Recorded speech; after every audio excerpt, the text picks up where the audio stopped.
Hey everyone! I'm going to talk about why the borderless world needs a global safety net. And what is a global safety net? And how does it contribute to making the world more fair and more borderless? Thank you, Dan, for the introduction. I'm going to share a couple of things about myself. I was born and raised in Norway. I have lived abroad in multiple different countries for the last 8 years. I currently live in New York City in the US. My background's in computer science, software engineering and startups. I worked at startups in London and San Francisco. And eventually I founded SafetyWing in 2017 together with 2 Norwegian friends. And we've been fully remote since day one. Since that day when we started SafetyWing, I was sitting in New York, one of my co-founders in San Francisco, and another one in Norway. And here we are. 5 years later, we have more than 100 team members spread across more than 60 different countries, and we're all fully remote. So to go a little bit back to the basics and dive into this whole thing, just want to talk a little bit about the internet. Like many of you here, I grew up on the internet. I played online games. I was participating in forums and chat rooms and, spent hours a day on MSN. That was like the messenger that we used. That was a popular one back in Norway. All of this happened in English. I had friends, online friends, from all over the world. But, little did my parents know, or little did I know, really, that the internet isn't some bubble. It's not like a world of its own. It's real life. Internet friends are real friends, and today, internet companies, even if the people that work together have never met each other, is a real company. I want to talk a little bit about how the different stages of internet have changed the world. The kind of first stage that we went through was just having information be instantly available. The first, starting with computers and now on our phones, so it's super instantly available. When we were kids, it was, when I was a kid, it was like lexicons or going to the library. If you're having an argument and you disagreed on something, you had to go and look it up. It was a different way of living. And thanks to information being instantly available, our brains have changed, and we are just much more efficient. And then comes this second wave and how it's changed the world, and that's social media. It's made us more connected, and like I said, internet friends are real friends, but also friends that we met outside of the internet are internet friends. And it's just really intertwined the internet with our daily lives. But the big one, and I think a lot of people don't even understand how far this is going to go, is remote work. This is when the internet becomes more impactful than the Industrial Revolution was. This is when income inequality across the world will get much better, and it's just one big workers' economy. So, remote work, we know that we can get, with an internet connection, you can get an online education. That's how I initially learned how to code. I had all these internet friends, and I was drawing drawings in MS Paint, Microsoft Paint, and I wanted to share all of these drawings. So, I needed to learn how to build a website to do this. Since then, when I was, 13 years old, so that's 22 years ago. Things have gotten so much better. It's so much easier to learn. Not only coding, but also English, anything that you're interested in. Not only do you have online education, you can also get skills through remote jobs. You can make yourself a super valuable employee to any company by working. And in SafetyWing, I do a lot of hiring, in particular engineers. So I hire across the board. I very rarely even, most people, I don't know if they have a university degree or not. I couldn't answer that. If you did a pop quiz, does this person have a university degree? I would probably I would have to just go on gut feeling. It's not something I really look at. I look at where they worked. I look at their experience. That is also something you can get online through remote work. So in SafetyWing, many of the people who work at SafetyWing had never left their home country before being invited to one of our company retreats. But sadly, also, many of the people that work at SafetyWing were not able to attend these company retreats because of their citizenship, like because of where they were born. They were not able to go to the same place that their peers that make the same amount of money, that have the same job, were able to go. And this is just obviously very wrong. Like, not only is it unfair, it's just outdated. So where do we go from here? With remote work, we need a better form of proof that you are worth letting in than the country you just happen to be born in. What if in the future, a person who is born in any country could carry some sort of proof that they should be let in? What if you want a better environment for yourself or your kids, and getting that permit would just take a few years of investment on the internet? And yeah, so what is the deal with countries and borders, and why don't they want to just let anyone in? Why are they so motivated to keep people out, keep all these great people out? I mean, it's like I said, it's an outdated system, and what makes a country successful is, just it's contributions. It's people who live there contribute. It's hardworking, ambitious people that spend money and add money to the pool by creating jobs and paying taxes. Like, don't forget VAT is a part of taxes, whether they're originally from the country or not. With a healthy economy and a good government, a country can invest into infrastructure and benefits and welfare systems that make lives better for its citizens and residents. But they don't want people that are detractors here. So that makes borders tough, because countries are worried about making lives harder for their citizens. And this has been an age-old worry, and the systems are still in place for that. And how have they been working around that up until now? Countries, the primary way to get access is through getting a visa sponsored. But how high is that bar? Because a company will then have to choose to hire this person, pay a tons of money, do a ton of paperwork, and then hire them instead of anyone in their country or anyone in a country that they have access to.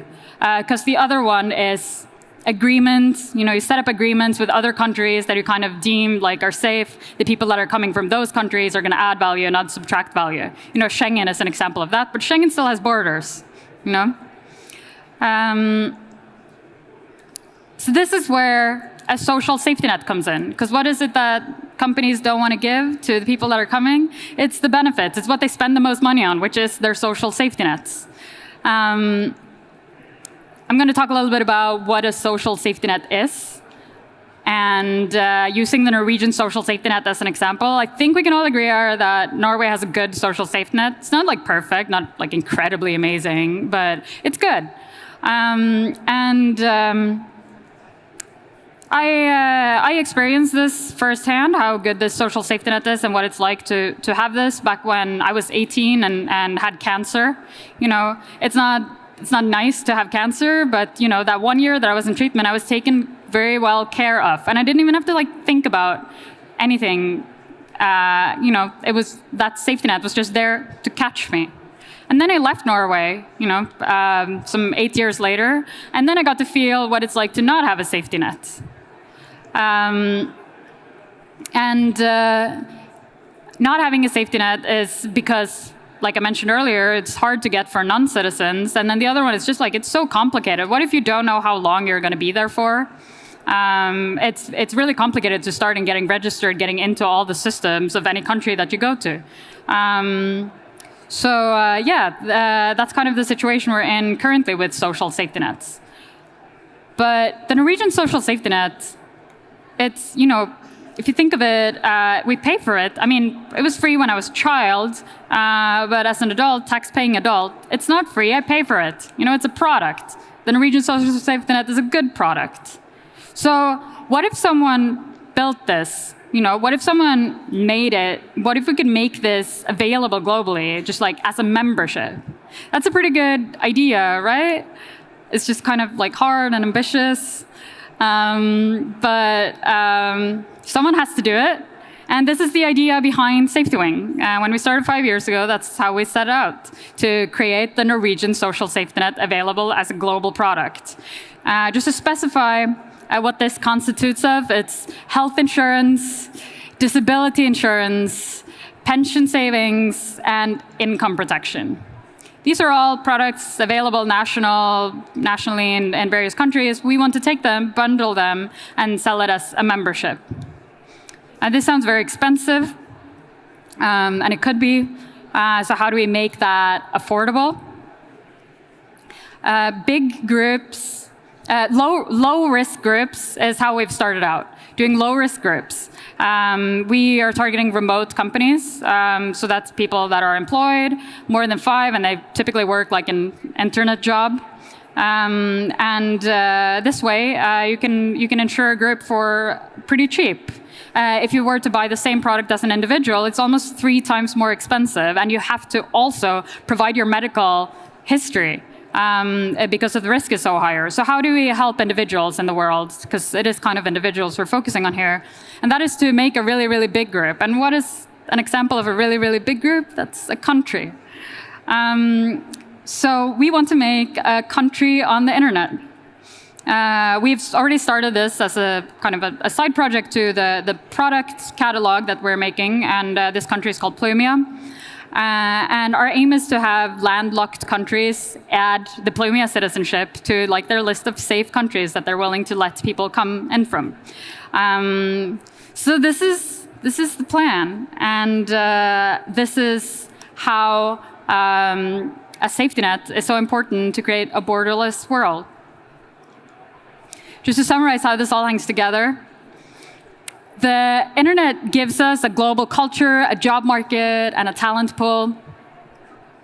And countries are in an outdated system and worry with immigration that people are going to come and take more than they contribute. So we solve that by giving people access to a global social safety net as a membership. And the social safety net is made affordable to people by making a really big group. And this group is a country on the internet. And there will be requirements to get the citizenship, but I can assure you that none of those requirements will be based on where you were born or what passport you currently hold. Just want to do a little side note on culture, because I kind of glossed over this. An additional reason why countries are skeptical of immigration is because of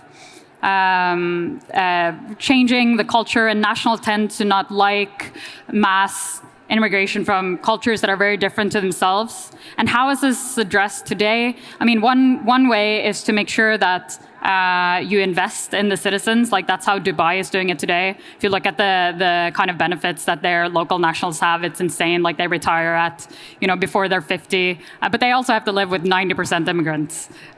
So that's kind of like an immediate way. But I think that over time, a global culture exists already, and SafetyWing and other remote companies are proof of that. And I think that culture is great. And this culture is rapidly growing. It's growing very fast with remote companies.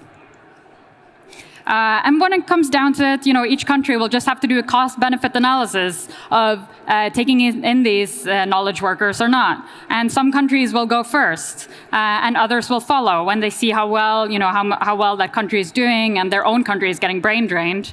And yeah, it's going to be a long journey, but I think overall this is going to be amazing for the world. And I think a global culture is healthy. I think SafetyWing has incredibly healthy, adhesive culture. I really enjoy hanging out with them, and I feel like I have more in common with my team in SafetyWing than I have with many groups in the countries that I have citizenships in. And as this culture keeps growing, the world will be a better place. Thank you. And I have time for a few questions.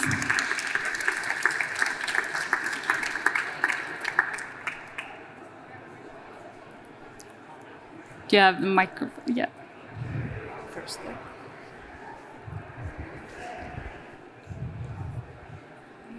You told that you started from low-risk groups, meaning employed people. How much different it is for solopreneurs and freelancers?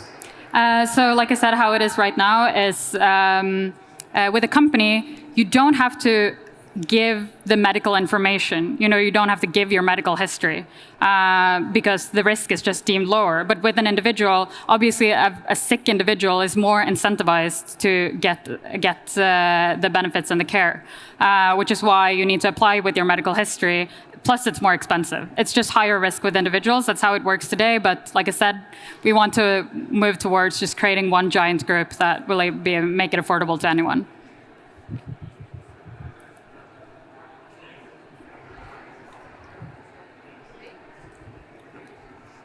Hello? Oh, yeah, it's working.